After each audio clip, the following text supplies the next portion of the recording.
Hello my quilting friends, I'm here in the Crafty Cottage and it is July 2016 and I've had this Crafty Cottage now for 1 year and I wanted to give you a little bit update about how things have gone and how I've heated and cooled it over the winter and over the summer and how it's gone for helping me be able to craft and quilt and do all the things I wanted to do.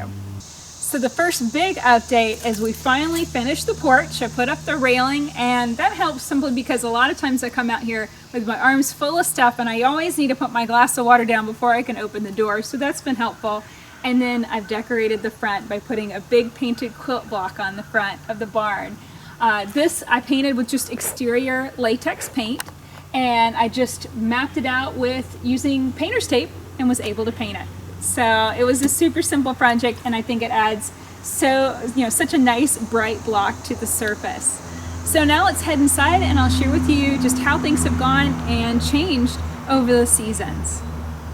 So this is the inside of the Crafty Cottage and you can see this hasn't changed very much, at least this section. I've really kept it open and simple. I have hung quite a lot of camera mounts. These are permanent camera mounts that allow me to shoot at specific angles, and this is really nice because I can come in, mount my camera, have it ready to go, hit record, and start shooting. And that's really the point of this Crafty Cottage. As you can see, this is the quilt that I'm working on right now for a workshop. This is going to be the Waterfall Bargello workshop, and I filmed this entirely out here in the Crafty Cottage, and it was such a fun workshop to work on the last couple of months. Now you might be wondering about heating and cooling this space because that's kind of a big consideration. It's separate from the house. It's a small space. We did take a lot of extra time and money to insulate it, insulate the floor, insulate the walls and ceiling. And the great news is it was actually extremely warm out here this winter. All I needed was this little space heater and I'd click it on for about an hour or so and I'd come out here and it was literally so hot. I'd be like pulling my jacket up and hanging it up, it was warm. It was actually kind of stuffy out here with the space heater. So the wintertime was no problem at all. In the summertime right now, it is a little muggy. It is on the hot side and I have my air conditioning unit set up and I turn that on again for about an hour or so before I'm ready to come out. And then when it gets stuffy, I usually will click it back on again for about 15 to 20 minutes. I'll pop inside and get a glass of water or something and let the room cool down again. And then I'll come back out and do some more shooting.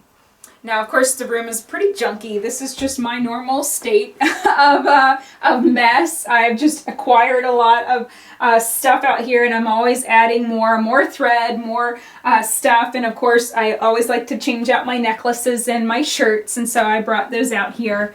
And then a lot of projects just kind of end up out here, and I don't really clean them up. But this is just how it's ended up, and it's worked really, really well for machine quilting, for shooting videos, and then also to have my own private space where everyone in the house knows that if I'm working in the Crafty Cottage, that's my private time, and that's really valuable. I don't get interrupted out here.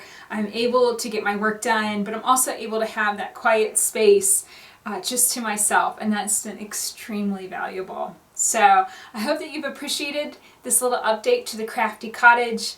It has been a wonderful experience. I'd definitely say it was absolutely worth the investment. So definitely learn more about the whole process of creating this space. You can find all of the videos and articles that I posted as it was being built and finished at leahday.com. Until next time, let's go quilt.